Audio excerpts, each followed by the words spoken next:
Hey, what's up everybody? Bdf 44 coming at you with another video. All right, so I'm getting out there, gonna take a few coins, turn it into real cash money, and then hopefully go purchase a few things that I need from the Trader Joe's, not too far away. It is warm out here, man.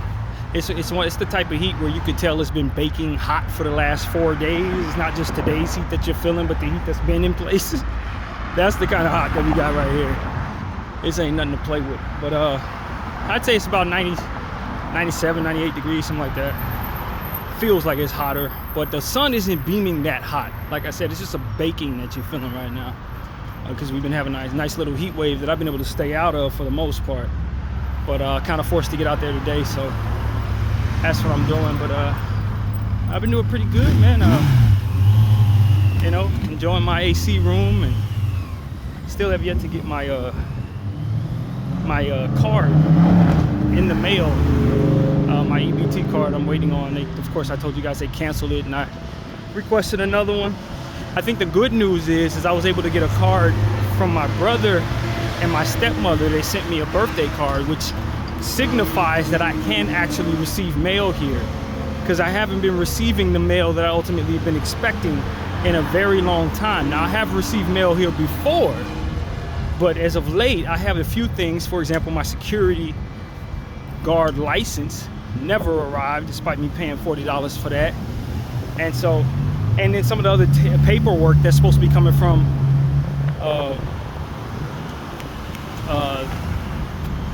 DPSS in regards to different things that have to be done with their business hasn't arrived here, despite me changing my address for them to directly send the paperwork to me. So yeah, that's good news. It's not something wrong with all of my mail not coming to this address. That's the good news. So hopefully that means my card can be on the way, at least hopefully by Monday. I leave here on Tuesday. I'll be out of here before the mail comes on Tuesday, so that'll kind of suck.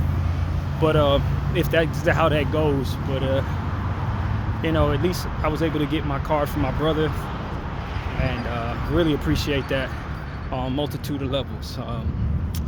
So yeah, that's what it is, man. I'm hoping that card arrives today. Of course, tomorrow no mail on Sunday. So yeah, man, what's been going on?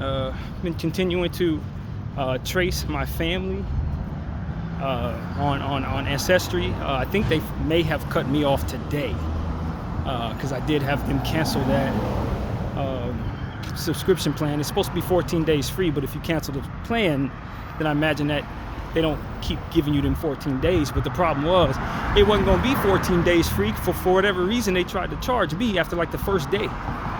So I'm not really sure. I had to cancel that because obviously with my situation, I don't need that type of bill. But I did enjoy tracing my family, and was able to get a little further, trace my dad's side a little further, and was able to find that we derived from a slave named Eliza. And they didn't have much information on her, but she's like my 5th great-grandmother, 4th great-grandmother on the dad's side. So that was interesting finding that was available to me last night. And what else, man? Music. Been listening to music. I did a playlist a few days ago. I think I already made a video telling y'all I made that playlist. The K-List 422. Haven't done any art on that yet, but I did find some music yesterday for stuff that came out this past Thursday that I think is going to make for a pretty good playlist. So I got another one to make maybe today, and so I'm pretty excited about what that could come together to sound like. And I've been communicating with my sister Sonia a lot, actually. We talked yesterday for a couple hours. That day that I last spoke to you guys, I think I had spoken to her for like 6 hours the previous night. So we've been communicating a lot. You know, she's been telling me what she's got going on, and you know, it's been a wonderful exchange there, and you know, very, very thankful for that. And what else is going on, man? I drafted all my basketball teams on Yahoo. As I've been telling you guys, I like dropping drafting fantasy basketball teams. And so I was able to do that yesterday in a way that allowed for me to kind of just get all of them out the way in a couple hours for that website, or app, I should say. It was like 6 or 7 teams I drafted all at once yesterday, pretty much. But that was fun for me. And, you know, exercising. I got my Hunters Blue done 2 days in a row, yesterday and the day before that. So that was a big feat since I'd been so inconsistent with that as of late. Keeping up with my 30-day challenge, doing good there. Nothing's changed. Still determined, still disciplined, and seeing God work. And you know, through my intentions of being obedient. And yeah, that's really what's going on, man. Very uncomfortable with the idea that I couldn't reserve my room, my motel room, because of that whole situation. I had it all reserved and I had to cancel, as I told you guys, because of that discrepancy with my card. And so, yeah, my T-Mobile transaction that I had supposed to go through yesterday, I couldn't allow them to take that money out of that account. I needed it, so that bounced. Definitely did not plan for that to happen, but you know, like I said, this card thing threw me off, man. This card thing really made it so that I couldn't touch money that I was relying upon. So like I said, right now I'm going to take all of my savings change, because I'm the type of guy that saves every coin. And they got a little coin mart down here at the little grocery store on Lakerson. I'm gonna go in there and hopefully I can get, I don't have high hopes about how much I'll get. Probably, I'm hopeful it's like $40, but I don't think it's probably gonna be that much. It might be even half of that. So we'll see what I'm able to get. And then with whatever I get, I just go grab myself some beef for my stew and some carrots and go home. That's literally the plan. Come back here and work on more artistic work. And yeah, man, that's really what's been going on with me. That's the update. I feel good. My appetite has been low in the mornings. I haven't been able to finish a bowl of oatmeal in like a week, and it's not, I don't think that's a bad sign. I think it's actually a sign of my stomach shrinking and me getting in better shape with all this damn ab work that I've been doing. Just don't have the same appetite. Your stomach shrinks. And so that's what's been going on. I'm getting my little 6-pack back slowly but surely. And this is a sign that is happening, because my stomach just does not expand as wide as it used to be able to. So I ain't eating as much. I'm eating like half of what I used to eat in the mornings, walking away super full. So I guess it's a good thing, man. But you know, that's really it, man. This is that's my update for the day. That's really what I've been up to, man. I just been taking it easy. You know, yesterday, like I said, I was drafting all those teams, so I didn't really do too much studying on nothing else. And you know, just maintaining my conversations with my sister, eating up like 3 and 4 hours communicating with her, which has been great, because we've been linking on a lot of different ideas and different things that we've been talking about. I've been sharing with her, catching her up, she catching me up, and you know, I just love seeing the growth in her. That's really what I've been seeing, is great growth in her. And you know, without getting into any details of her business, I could just say that you know, I'm trying to kind of talk her into being a believer a bit closer to God, I guess is what I was trying to do last night, because her faith in the Christian religion has taken a deep dive from what she was describing. And she grew up just like, you know, my dad had them in the church, you know what I mean? I didn't grow up in that household. But Dad was a more devout churchgoer than we were in my house. My mom was a devout churchgoer, but like he went every Sunday. He took the family every Sunday. That was really their thing. So I know she was a churchgoer. She grew up in church, but as a grown-up, I think she's kind of lost some of that faith. And I was trying to help her with that a little bit yesterday. And I thought she seemed to be pretty receptive to what I was saying. And so, yeah, that's really what it's been, man. I ain't made too much content because I ain't really had too much time to really do so since the last time I made a video. But I've had plenty to say. But it's just been my time has been occupied in different ways. But life is happening, it's going well, and as soon as things get sorted out in some key areas right now in my life, particularly getting my EBT card back,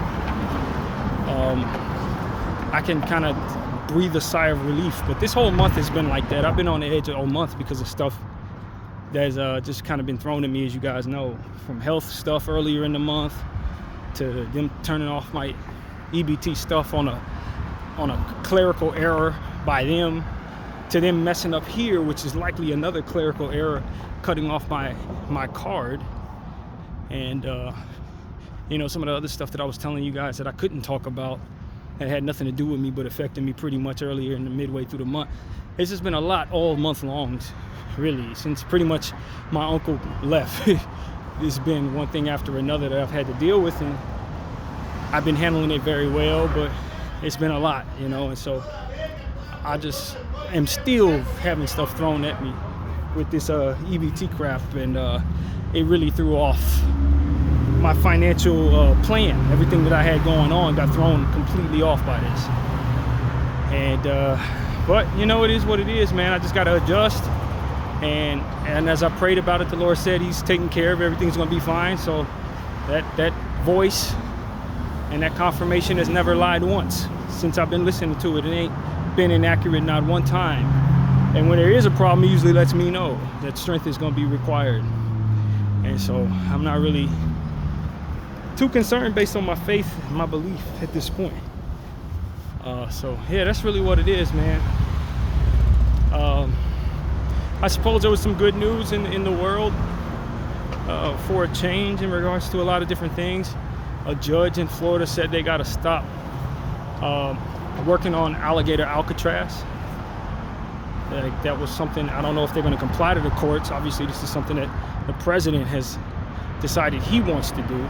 So I'm pretty sure he's going to fight that court ruling if he feels it necessary. But yeah, that's some good news. They're going to have to at least feel some type of resistance to that plan. And then you got what you got is also almost car accident there.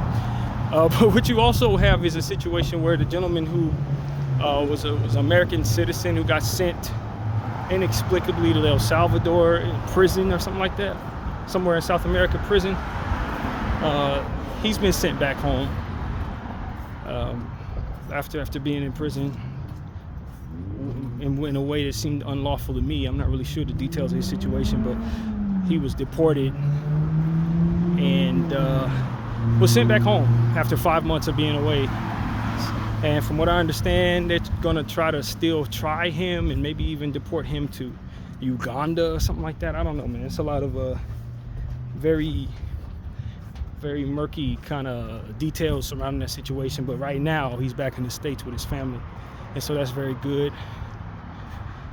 And I've really been paying attention to a lot of stuff online that doesn't have anything to do with that. Just weird stuff happening in the world, man. This whole situation with young Dolph and his case. The guy who they said was the orchestrator behind the unaliving was ruled not guilty. Ruled not guilty. I don't have any opinion about that, to be honest with you. It's what happened after that seemed pretty strange to me. He immediately gets online and starts beefing with a West Coast blogger. Less than 48 hours after being acquitted, he's making threats online, talking about he's coming to LA to beat this guy up or what have you. Telling the guy he needs to get life insurance if he gonna mess with him, because that's how he get down. Better pour all your money into life insurance if you're gonna try to beef with me. You just got acquitted for murder, for one of the most high-profile murders of this era, and you didn't wait 2 days to get online and start clout chasing, because essentially that's what I see there. For all I know, they set that up. They probably did, to be honest with you. But even if that's what it is, it just seemed like a really strange play when you consider him killing Dolph makes it so that he has a target on his back in Memphis, a city that's known for their get back, known for doing things violently. And you know, his grand idea is not to disappear, but to hop online and make sure everybody sees him. I just thought that was a very unique strategy. Very unique strategy that I'm not really sure if I see all the angles on. So I thought that was really strange. I saw that first thing this morning, is that exchange he had with that blogger, and I'm just like, this is random, bro. That's not even a thought. This is a very unorthodox means of handling your freedom. Very unorthodox. That's the word that came to mind. This is peculiar. And I don't trust much on the internet, so it is what it is.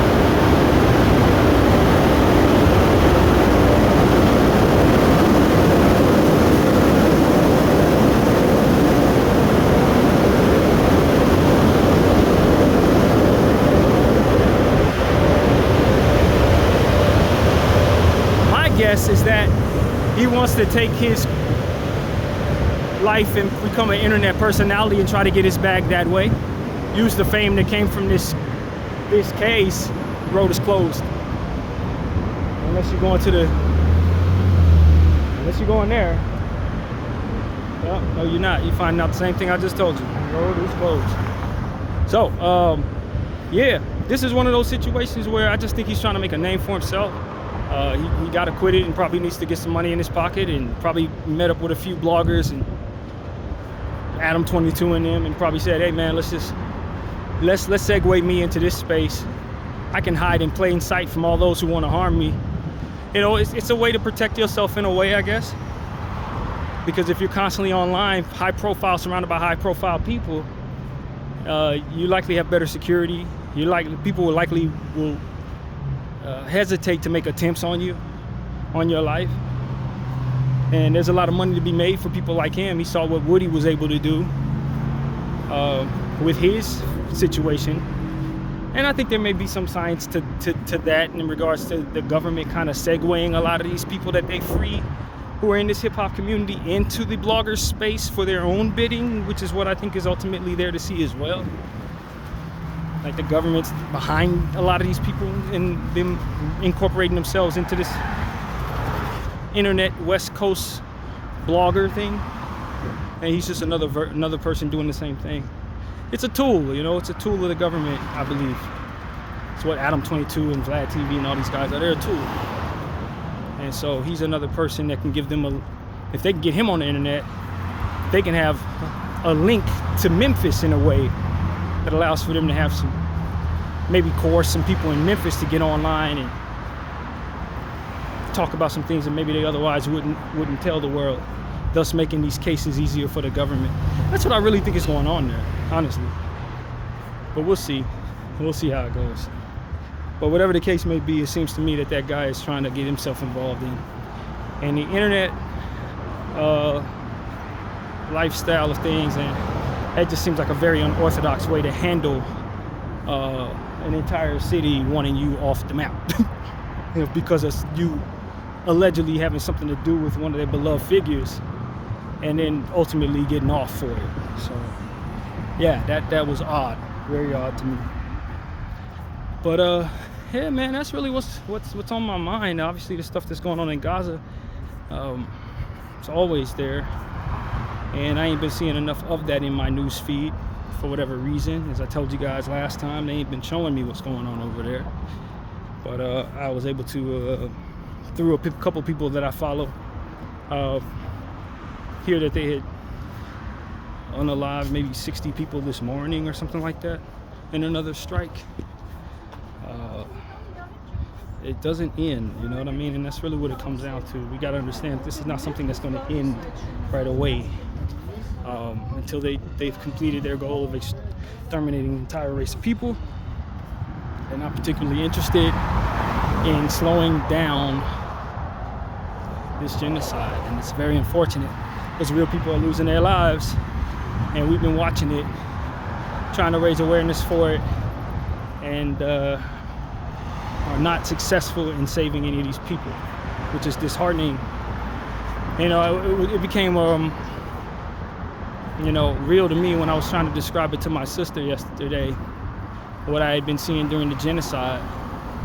Because she's moderately aware of what's going on there. She's been listening to a lot of talking heads who are telling the truth, but she didn't actually view the genocide herself. She didn't have an Instagram account. She wasn't following none of these people. So it's one of those situations where she's only somewhat aware of what is actually going on with that genocide, but aware enough to listen to someone to tell her about it. That's kind of thing. And I was telling her, like, yo, brother, myself, I've been witness to some of the worst of this genocide. I'm one of those people that's been paying attention to this thing since the beginning of the genocide. I ain't gonna say the beginning in general, because the beginning is this been going on for 75 years. But since the beginning of the genocide, not too long after October 7th, I was able to kind of be connected to some people in Gaza who were showing us exactly what was going on there.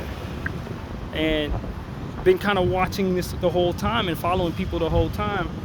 And I've seen a lot of the carnage. I've seen a lot of the unalivings. I've seen a lot of children who've lost their lives in this situation. I've seen the evidence of different things that explain to me what's going on there, and consequently it's helped me understand certain things that are going on over here and how they tie together with that. And it's just like some conversations we start having about politics, based on what it is I've learned over the last 2 years, I can't really have the same type of conversations that maybe most people are having, because I have had certain questions answered. Certain things have been revealed to me that show me that a lot of what people are fighting over in this country is propaganda, and their point of view on it doesn't actually explain to them what's actually happening to them, what's really going on. Had the wool pulled from behind my eyes just by default, based on everything that this situation exposes. And so if you haven't been exposed to what I've been exposed to, it requires for me to explain to you the dots that have been connected just by watching this thing. And that's what I was trying to explain to her. Like, our political conversation in this country is a deliberate one that's been placed in our faces, telling us to choose a side, and telling us to be fearful of one another and fearful of what's going to happen, and aggressive in whatever our position is. But the reality is, it's not as they say it is. It's really a divide and conquer strategy that's in place, et cetera, et cetera. So I was explaining a lot of what it is I've learned, and where she can get some of the information I've found. And I started explaining to her, like, how much I had actually seen. She was like, yeah, I know that people have said they've seen children unalive. And she said, I've seen one picture. I was like, I've seen thousands. I've seen thousands of pictures. Over the course of 2 years, at one point I was able to see multiple people every day unalive who happened to be children. And she couldn't believe it. She was like in shock, like, because that's the context that's missing from people who are not witnessing this. It's just how much is there that we've already witnessed ourselves just by being connected to the people who've been showing us what's going on over there. There's a lot to see, and we've seen it, and it's just, I was telling her, when you see people getting out there protesting and screaming and looking like they're losing their minds in the name of free Palestine, it's because of what they've seen. They're not just naturally passionate necessarily. They've been traumatized by the images that have been repeatedly shown to them involving this situation, and then further much more trauma that comes from the gaslighting and those who ignore it. When you try to go to people and say, look what I've seen, know of what I've seen, this is what I saw, and to just see an entire country of people just not acknowledge the trauma based on who's doing, the characters are in the situation. That's like a different level of trauma. You didn't just see something, now you have a bunch of people telling you that you're crazy for even talking about what you've seen. So you can't properly heal from the images that you saw. You know, in this country, as it pertains to like stuff like that, if you see stuff like that, the next phase is to go to a psychologist and get help for what you've seen, and go to your neighborhood person, and go to the, you know, and get help for what you've seen. But in this situation, there's no help to be had for those who've been traumatized by these images, and furthermore, no help to be had for those of us who want to save people over there, because everybody's sitting here acting like it isn't happening. So it's just layers of trauma that your pro-Palestinian activist has experienced: the helplessness of not being able to help, and the trauma of actually viewing these images and these circumstances as they've been displayed to all of us who've been paying attention to it. It's not something that you can even relate to until you have an in-depth conversation with people who can. Then you have the context from which to approach a lot of these conversations. A lot of people don't realize that there's a layer of context that changes your view on what your position is toward conversations like this. I was listening to Joe Budden and his point of view. He still has a surface level point of view as it pertains to his responsibility to this conversation.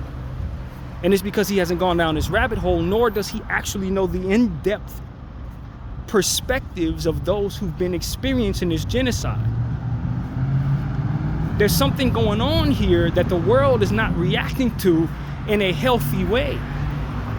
So as it pertains to regular people who are on the outside of it, having the context to know how best to protect themselves, or how best to approach the situation, how best to respect the situation, the environment itself is betraying them as it pertains to painting the proper picture of how to handle such a thing. When you're dealing with people who've seen what we've seen, you think you're handling it right. You're disrespecting people, and you don't even know it, because the world around you has done a poor job of providing you the proper perspective to the situation. There's nothing like it in the world. It's nothing like this. There's nothing like it in the world. And there are a lot of people who are on this side of it who don't know how to explain to people, hey, this is what's going on here. This is why your behavior is going to be met with a certain vitriol that you think is exaggerated. It's just not enough communication. People don't know how to communicate these things. People don't know what to say, or what's missing from that context in the minds of the people that they're trying to receive some empathy from, or some concern from, because they're approaching it just like they approach everything else. But this isn't everything else. This is the revealing of the warped nature of everything else, so to speak. This is the beginning of the end of don't ask, don't tell, because some people are very important. And that they are very important, you could lose everything. This is the end of that. And the people who are caught on the wrong side of it, who would otherwise, if understood it better, would approach it differently, aren't being prepared properly. And so they're doing things the wrong way in regards to how they're handling these conversations. And that's really what I'm seeing there. People are just like, I don't want to step on the toes of those in power. Yeah, but those in power have been exposed for doing things they have no business doing, and they're posturing a certain way, hoping that the word doesn't spread. That's really what's going on there. And so I'm where I need to be, man. But I just tell everybody, get informed on this Palestine thing, man. Tread it extremely lightly if you're somebody in the middle of this conversation who cares about human life, but also cares about keeping your business going. Because there's going to be a lot of people who've seen the things that are going on in that situation, and they're going to want your head for your silence. And they're not interested in what it is you were trying to preserve, though you have legitimate concerns about losing what you have for stepping on the toes of those in power. The reality is the tide is shifting, and you got to get in front of it, but there's no way to prepare you for that. So that's what I want to say to the people. Get informed. Go down that rabbit hole. It's essential. It's essential you know what's going on in Palestine. It's essential you know what's going on with Israel. It's essential you need to know all of this. And that's what I want to tell people, man. There's context that's missing from a lot of these conversations. And because there's context missing, People just aren't handling it properly. They're putting themselves in a position to be seen on the wrong side of history for thousands of years going forward, and they don't know it.